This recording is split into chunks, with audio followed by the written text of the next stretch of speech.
নমস্কার। অন্নপূর্ণা যোজনার বিরাট সুখবর। আজকের কিন্তু 24শে আগস্ট এবং আজকে কিন্তু আমাদের রাজ্যে প্রচুর মহিলার অ্যাকাউন্টে অন্নপূর্ণার 3000 টাকা ঢুকতে চলেছে। কাদের ঢুকবে সেটাও কিন্তু আজকের ভিডিওতে জানাবো। পাশাপাশি আপনাদের যাদের বর্তমানে under process, further verification, bank validation failure এরকম যাদের দেখাচ্ছে তাদেরও কিন্তু সুখবর রয়েছে। সম্পূর্ণটা আজকের ভিডিওতে জানানো থাকবে। মেন ভিডিওতে যাওয়ার আগে আপনি যদি আমাদের এই চ্যানেলে নতুন হয়ে থাকেন চ্যানেলটিকে সাবস্ক্রাইব করে দেবেন আর অবশ্যই এই ভিডিওটিকে লাইক করে পাশে থাকবেন। তো দেখুন, আমি প্রথমে একটা স্ক্রিনশট শেয়ার করছি। তো এখানে কিন্তু পরিষ্কার দেখতে পাচ্ছেন আমারই কিন্তু একজন দর্শক আমাকে কিন্তু এই এসএমএসটা পাঠিয়েছে। তার কিন্তু পরিষ্কার লেখা রয়েছে, দেখতে পাচ্ছেন যে ডিয়ার কাস্টমার, ডিবিটি বা গভর্নমেন্ট পেমেন্ট অফ 3000 টাকা, মানে তার কিন্তু ডিবিটির মাধ্যমে 3000 টাকা ঢুকেছে এবং কবে ঢুকেছে সেটা দেখতেই পাচ্ছেন যে এই 22শে অগস্ট টাকা কিন্তু ঢুকেছে। তার মানে গতকাল কিন্তু রবিবার চলে গেল, তার ঢুকেছে শনিবারে। এবং রবিবারে জানেন যে ব্যাংক বন্ধ থাকে, ব্যাংক ছুটি থাকে। এবং আজকের কিন্তু 24শে আগস্ট আপনাদের যাদের অ্যাপ্রুভড থাকার সত্ত্বেও যাদের টাকা ঢোকেনি তাদের টাকা ঢুকতে চলেছে। কাদের ঢুকবে সম্পূর্ণটা আজকের ভিডিওতে জানানো থাকবে। দেখুন, প্রথমত বলে রাখি, এখনও অবধি যদি আপনাদের টাকা না ঢুকে থাকে হতাশ হবেন না। অ্যাপ্রুভড দেখালেই আপনি কিন্তু টাকাটা পাবেন। দেখুন, গত 20 আগস্ট পর্যন্ত টাকা পাঠানোর কিন্তু শেষ দিন ছিল না। একটু আগেই দেখিয়েছি 22 তারিখেও টাকা ঢুকেছে এবং আজকের 24 তারিখে অনেকের অ্যাকাউন্টে কিন্তু টাকা ঢুকতে চলেছে। এবং যাদের বর্তমানে আন্ডার প্রসেস দেখাচ্ছিল তাদের কিন্তু হঠাৎ করে অটোমেটিক্যালি তাদের কিন্তু অ্যাপ্রুভ করা হচ্ছে। বোঝাতে পেরেছি? যাদের আন্ডার প্রসেস তাদের কিন্তু সুখবর। আপনার যদি আন্ডার প্রসেস দেখায়, আপনাদের কাদের আন্ডার প্রসেস দেখাচ্ছে অবশ্যই কমেন্ট করে লিখে জানাবেন। যাদের আন্ডার প্রসেস দেখাচ্ছে তাদের কিন্তু অ্যাপ্রুভড করা হচ্ছে। এর সাথে সাথে দেখুন, আমাদের রাজ্যের শ্রমিক ভট্টাচ তিনি কিন্তু পরিষ্কার জানিয়েছেন যে এখনও অবধি আমাদের রাজ্যে প্রায় 50 লক্ষর বেশি মহিলার এখনও কিন্তু ভেরিফিকেশনের কাজ কিন্তু চলছে। মানে এর মানে এখনও কিন্তু আবেদন বাতিল করা হয়নি। শ্রমিক ভট্টাচ তিনি কিন্তু পরিষ্কার জানিয়েছেন। এবং এরই সাথে যাদেরকে যোগ্য হিসাবে বিবেচিত করা হবে ধীরে ধীরে তাদের কিন্তু অ্যাপ্রুভ করা হচ্ছে অটোমেটিকভাবে। যাদের আন্ডার প্রসেস ছিল তাদের কিন্তু এখন ভেরিফিকেশান করে তাদেরকে অ্যাপ্রুভ করা হচ্ছে। আর যাদের ফার্দার ভেরিফিকেশান দেখাচ্ছিল তাদেরও কিন্তু অ্যাপ্রুভ করা হচ্ছে। তো কাদের অ্যাপ্রুভড হয়ে গেছে আপনারা অবশ্যই কমেন্ট করে লিখে জানাবেন। তো দেখুন, আজকের 24শে আগস্টে কাদের টাকা ঢুকতে চলেছে সেটা বলার আগে আপনাদেরকে বলে দিই, যাদের বর্তমানে অ্যাপ্রুভড যাদের দেখাচ্ছে তাদের কিন্তু অলরেডি সরকার তাদের আবেদন গ্রহণ করেছে। এখন কিন্তু আপনাদেরকে ক্লেম করার কোনো প্রয়োজন নেই। দেখুন, টাকা না ঢুকলে ওয়েট করুন, আজকে কিন্তু টাকা ঢুকে যাওয়ার প্রবল সম্ভাবনা রয়েছে। এছাড়া যাদের আন্ডার প্রসেস দেখাচ্ছে তাদেরকে বলবো আপনারাও ক্লেম করবেন না, আপনারা ওয়েট করুন। দেখুন, 22শে আগস্ট থেকে কিন্তু যাদের আন্ডার প্রসেস দেখাচ্ছিল তাদের কিন্তু অ্যাপ্রুভড করার কাজ কিন্তু শুরু হয়ে গেছে। তো আপনারা ওয়েট করুন। এবং যাদের ফার্দার ভেরিফিকেশান যাদের দেখাচ্ছে এবং যাদের কোনো রকম কারণ যাদেরকে দেখানো হয়নি, শুধু ফার্দার ভেরিফিকেশান যাদের দেখাচ্ছে তাদেরকে বলি, দেখুন, সরকার কিন্তু একবার ভেরিফিকেশান করে সরকারের কিন্তু সন্তুষ্ট হয়নি, তাই সরকার কিন্তু আবারও আপনাদেরকে ভেরিফিকেশান করছে। তাই কিন্তু এই ফার্দার ভেরিফিকেশানটা দেখাচ্ছে।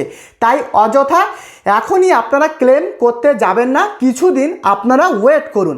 আর যাদের ফার্দার ভেরিফিকেশান দেখাচ্ছে তার সাথে যাদের কারণ দেখাচ্ছে তাদেরকে বলবো আপনাদের কিন্তু কিছু কারণের জন্য এটা দেখাচ্ছে।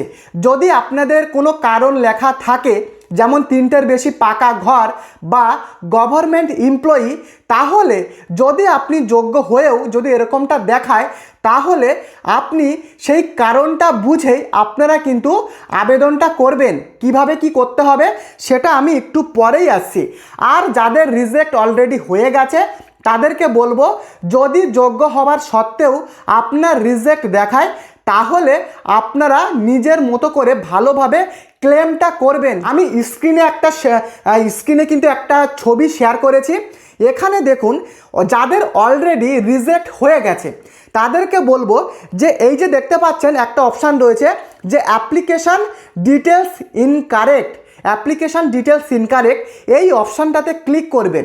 যদি আপনি নিজে থেকে কোনো কিছু ফর্মে ভুল করে থাকেন সেক্ষেত্রে, এবং রিমার্ক সেকশানে বাংলা ভাষায় কিন্তু আপনি লিখবেন যে কেন আপনি টাকাটা পাওয়ার যোগ্য, সরকার কেন বাতিল করলো, সেরকমভাবে বাংলা ভাষায় লিখবেন। এছাড়া যদি আপনার মনে হয় যে আপনি যোগ্য হওয়ার সত্ত্বেও সরকার আপনার আবেদনটিকে ভুলভাবে রিজেক্ট করেছে, তাহলে দেখতে পাচ্ছেন যে রংলি মার্কড অ্যাজ ইনএলিজেবল, এই অপশানটাতে ক্লিক করে আপনারা রিমার্কে গিয়ে কিন্তু লিখবেন। লেখার পরে নিচে দেখতে পাচ্ছেন যে documents in support of clans. তো এখানে কিন্তু আপনাদেরকে কিছু ডকুমেন্ট আপনাদের কিন্তু সাবমিট করতে হবে। কি কি ডকুমেন্ট সাবমিট করতে হবে সেটা আমি একটু পরেই আসছি। তাদের অ্যাপ্রুভড এবং আন্ডার প্রসেস দেখাচ্ছে, এর ব্যাপারটা কি বুঝুন। দেখুন, আন্ডার প্রসেস দেখাচ্ছে মানে আপনার আবেদনটা কিন্তু বাতিল হয়নি, শুধুমাত্র সরকার আপনার আবেদনটাকে বর্তমানে ভেরিফিকেশান করছে, তাই কিন্তু আন্ডার প্রসেস দেখাচ্ছে। ক্লেম করবেন না, আপনারা আরও ওয়েট করুন, যোগ্য হলে আপনার আবেদনটা অ্যাপ্রুভড হয়ে যাবে। আর যাদের অ্যাপ্রুভড হয়েও টাকা এখনও ঢোকেনি তাদেরকে বলবো আপনারা দুশ্চিন্তা করবেন না, আপনি তো যোগ্য, আপনার তো অ্যাপ্রুভ দেখাচ্ছে। শুধুমাত্র আপনার ব্যাংকের সাথে ডিবিটিটা ঠিকঠাক রয়েছে কি না সেটা চেক করুন, আর বারবার ট্রানজ্যাকশানটা চেক করুন যে টাকা ঢুকেছে কি ঢোকেনি, ব্যাংক স্টেটমেন্টটা চেক করুন। এবারে দেখুন অনেকের কি দেখাচ্ছে যে ব্যাংক ভ্যালিডেশন ফেলুয়ার, এবং তার কিছু কারণে কিন্তু দেখাচ্ছে। আমি স্ক্রিনে শেয়ার করেছি।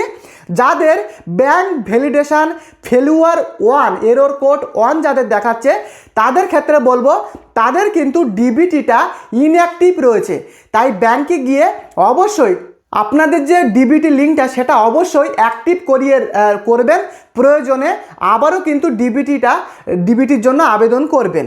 এছাড়া এরর কোড 2 যাদের দেখাচ্ছে তাদের কিন্তু বর্তমানে ওই একই প্রবলেম, আপনাদের কিন্তু ডিবিটির লিঙ্কটা করতে হবে, ব্যাংকে গিয়ে ডিঅ্যাক্টিভেট থাকলে অ্যাক্টিভ করতে হবে। এছাড়া যাদের এরর কোড 20 মানে 20 দেখাচ্ছে, তাদের কিন্তু আমি বলবো আধার কার্ড কিন্তু এনপিসিআই এর সাথে কিন্তু লিঙ্কিং হয়নি, ফলে কিন্তু এরকমটা দেখাচ্ছে। আর যাদের এরর কোড 3 দেখাচ্ছে তাদের কিন্তু দেখাচ্ছে যে নট ভ্যালিড আধার নাম্বার, মানে আধার নাম্বারটা মিল নেই, ফলে কিন্তু এরকম দেখাচ্ছে। আরও রয়েছে, এগুলো আপনারা ভিডিওটাকে পজ করে আপনারা দেখে নেবেন, বিভিন্ন রকম কিন্তু কারণ দেখাচ্ছে। এবারে দেখুন অনেকের ফার্দার ভেরিফিকেশান তো দেখাচ্ছে, তার নিচে কারণ হিসাবে অনেকের গভর্নমেন্ট এমপ্লয়ি দেখাচ্ছে এবং 3টের বেশি পাকা ঘর মানে মোর দ্যান 3 রুম দেখাচ্ছে। এক্ষেত্রে আপনি কি করবেন? দেখুন, প্রথমত যদি আপনাদের ফার্দার ভেরিফিকেশান গভর্নমেন্ট এমপ্লয়ি যাদের দেখাচ্ছে তাদেরকে বলবো আগে আপনি নিজের ফ্যামিলিতে আগে ভালোভাবে দেখুন।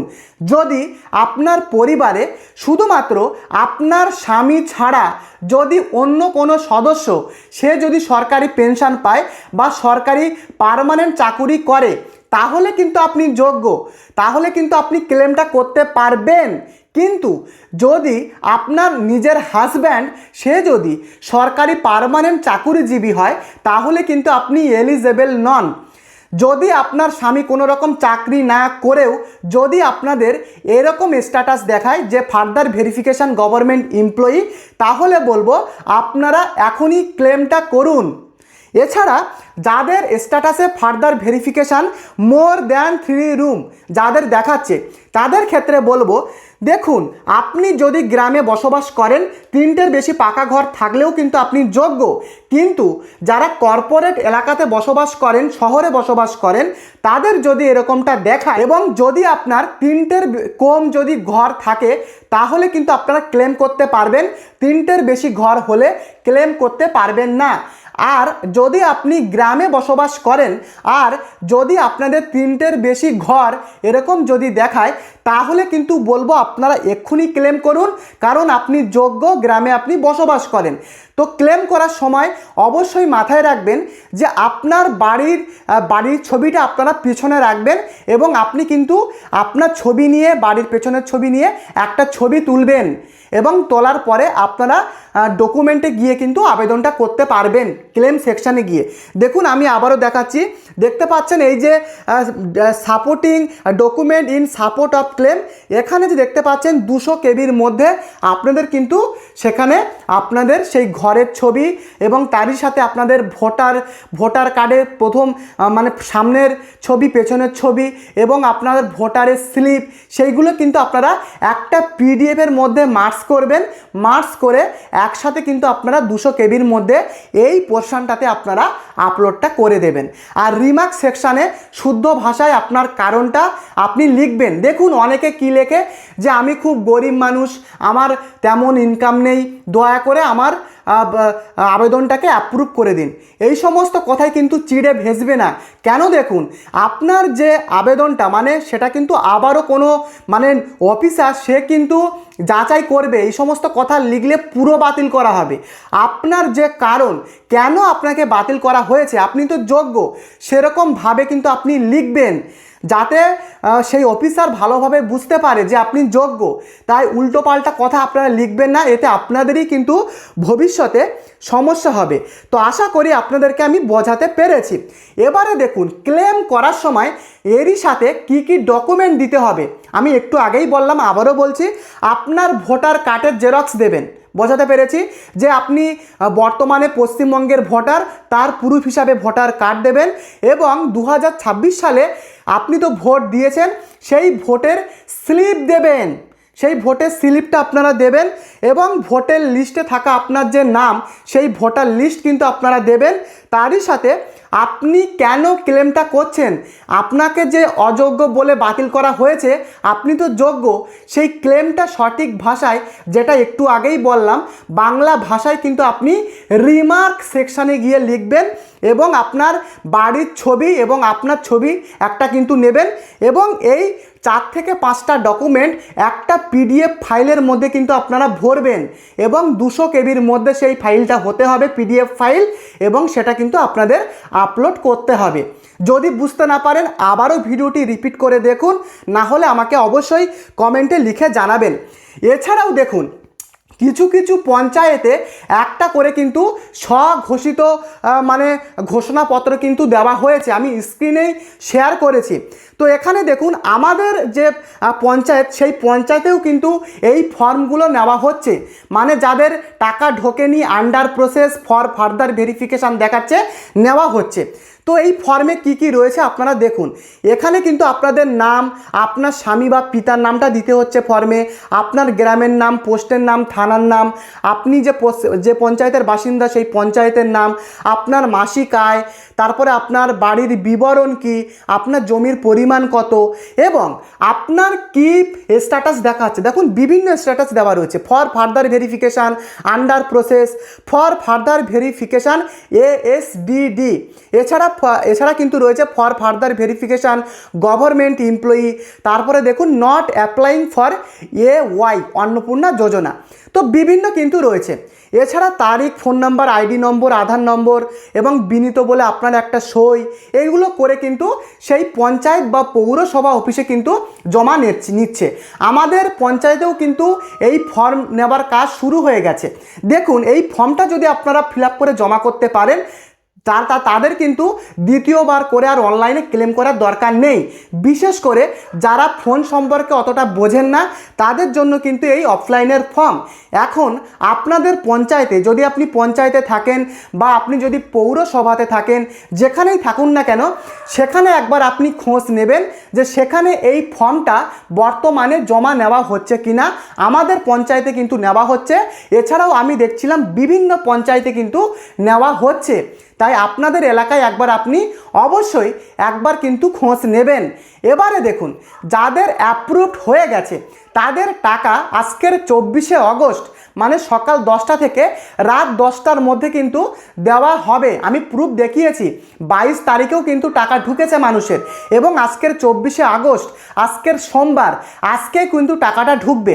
যাদের অ্যাপ্রুভড অলরেডি দেখিয়েছে তাদের কিন্তু টাকা ঢুকবে। শুধুমাত্র বলবো যে আপনার ডিবিটিটা ঠিকঠাক রয়েছে কিনা বা ব্যাংকের কেওয়াইসিটা ঠিকঠাক রয়েছে কিনা সেটা ভালোভাবে আপনি একবার যাচাই করে নেবেন। সমস্ত কিছু ঠিকঠাক থাকলে আমি বলবো আপনাদের ব্যাংক স্টেটমেন্টটা আজকে কিন্তু আপনারা চেক করবেন। আপনাদের টাকা ঢোকার সম্ভাবনা কিন্তু আজকের 24 তারিখ সোমবারে প্রবল রয়েছে। বোঝাতে পেরেছি? তাই অযথা আতঙ্কিত হবেন না। যাদের আন্ডার প্রসেস দেখাচ্ছে আপনারা ওয়েট করুন, আপনি যদি যোগ্য হন আপনাদেরও কিন্তু অ্যাপ্রুভড হয়ে যাবে, কারণ বর্তমানে কিন্তু অ্যাপ্রুভড হবার কাজ শুরু হয়ে গেছে। তো এই কিন্তু অন্নপূর্ণা যোজনার আপডেট। যদি আপনাদের ভিডিওটি ভালো লাগে অবশ্যই চ্যানেলটিকে সাবস্ক্রাইব করে ভিডিওটিকে অবশ্যই লাইক করে দেবেন। পরবর্তী ভিডিওতে দেখা হচ্ছে। ধন্যবাদ।